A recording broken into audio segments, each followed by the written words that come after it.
Aryan valley गांव गुरकोन में 2 दिन बिताने के बाद मैं निकला आगे लेह के लिए। वहाँ से लेह के लिए खलसी तक एक सिंगल रोड जाता है जो इंडस रिवर के बिल्कुल पैरेलल चलता है।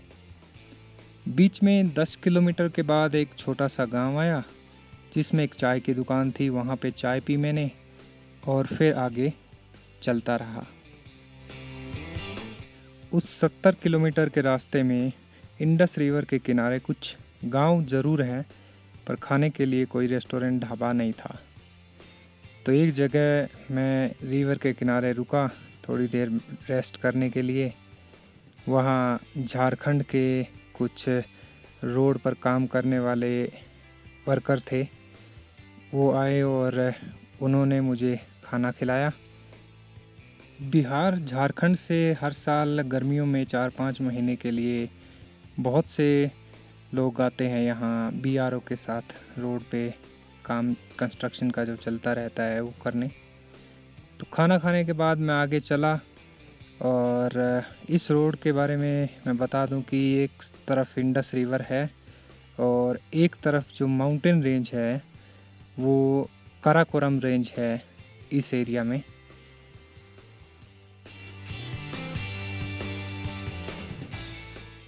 पूरा रास्ता ऑलमोस्ट पैरेलल ही चलता है रिवर के, तो ज़्यादा चढ़ाई वगैरह वाली बात नहीं है। हाँ, सिंगल रोड है पर ट्रैफिक भी नहीं है, तो कोई ज़्यादा दिक्कत वाली बात नहीं हुई। बीच में एक जगह इंडस कैफ़े करके कैफ़े दिखा, बट अंदर जाके पता लगा वो खाली था।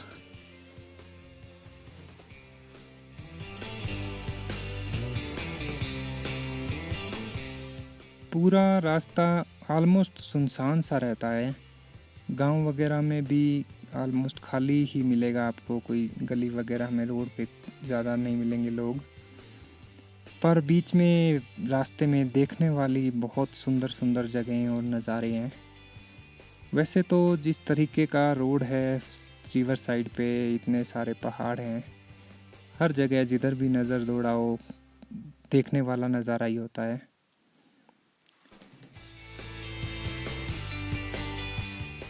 नेटवर्क बीच बीच में जहाँ कहीं गांव या बस्ती आती है वहाँ बीएसएनएल या एयरटेल का मिल जाता है। जियो बिल्कुल नहीं चल रहा था।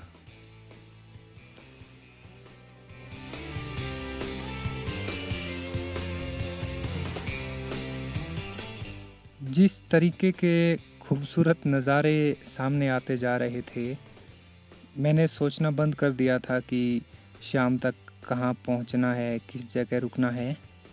मैं बस जहाँ भी मन करता रुक जाता फ़ोटो खींचने के लिए, और कोई गांव वगैरह आता तो उसमें कोई दुकान देख के उसमें से कुछ बिस्कुट टॉफ़ी वगैरह ले लेता खाने के लिए। तो काम चलता जा रहा था ऐसे आगे आगे।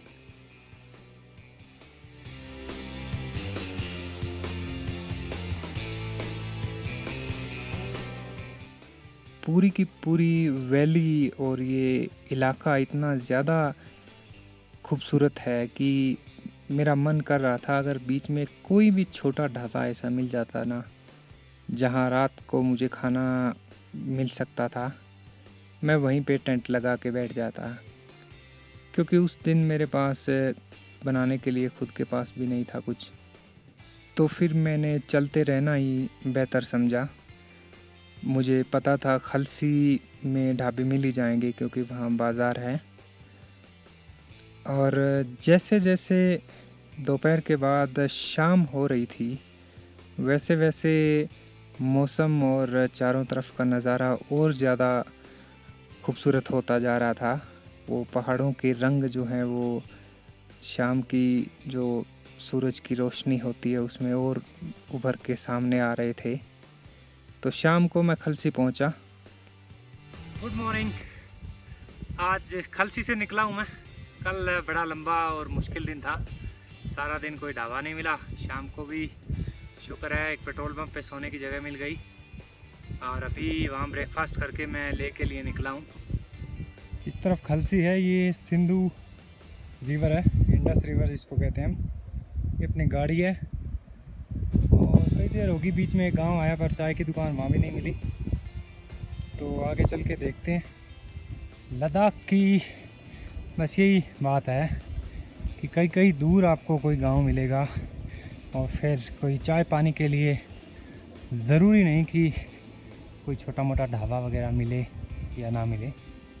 रास्ते बड़े मस्त हो गए हैं अभी, खासकर जब ऐसे ढलान आती है।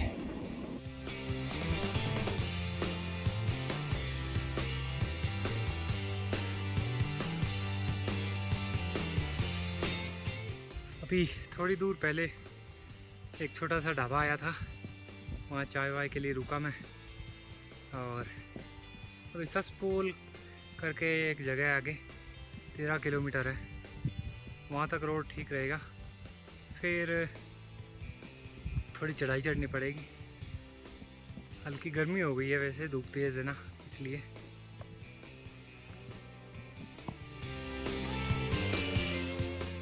खलसी से ससपोल तक कितना ज़बरदस्त रोड है।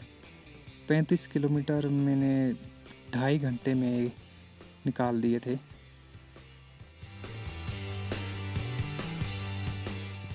ये ससपोल है अभी, इसका मैं कई देर से इंतज़ार कर रहा था, पर ये भी एक है ठीक, अच्छा गांव है, थोड़ा बड़ा है।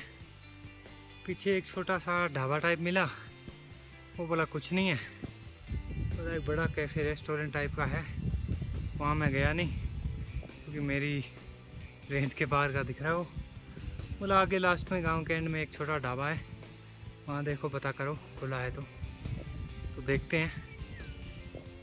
और अगर यहाँ ये सिचुएशन है तो बीच में मेरे ख्याल में निम्मू 26 किलोमीटर है यहाँ से, वहाँ तक कुछ नहीं मिल सकता और आगे चढ़ाई भी बहुत है।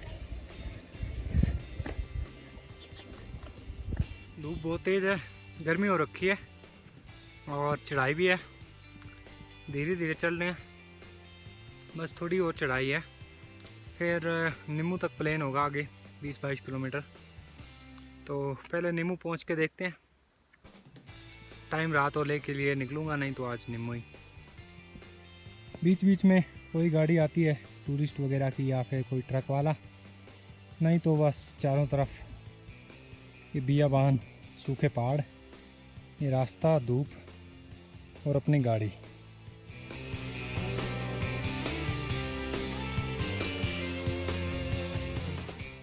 ससपोल में खाना खाया मैंने एक ढाबे में, वहाँ से 7-8 किलोमीटर चढ़ाई थी और उसके बाद बिल्कुल ही ज़बरदस्त वाला एक लद्दाख की जो फीलिंग आती है वैसा रास्ता था। शाम के 4 बजे मैं निम्मू पहुँचा। ये छोटा सा बाज़ार है, यहाँ मैंने चाय पी, 1 घंटे तक बैठे सोचता रहा जाऊँ कि ना जाऊँ, फिर निकल गया मैं। सोचा 30 किलोमीटर है, शाम तक पहुँच जाएंगे ले। तो वहाँ मैं ना संगम पे रुका और मैग्नेटिक हिल पे भी ज़्यादा नहीं रुका। आगे 2 मिनट के लिए ये श्री पत्थर साहब गुरुद्वारा आया, यहाँ पे रुका और फिर शाम सूरज ढलने तक मैं लगभग ले के करीब पहुँच गया था।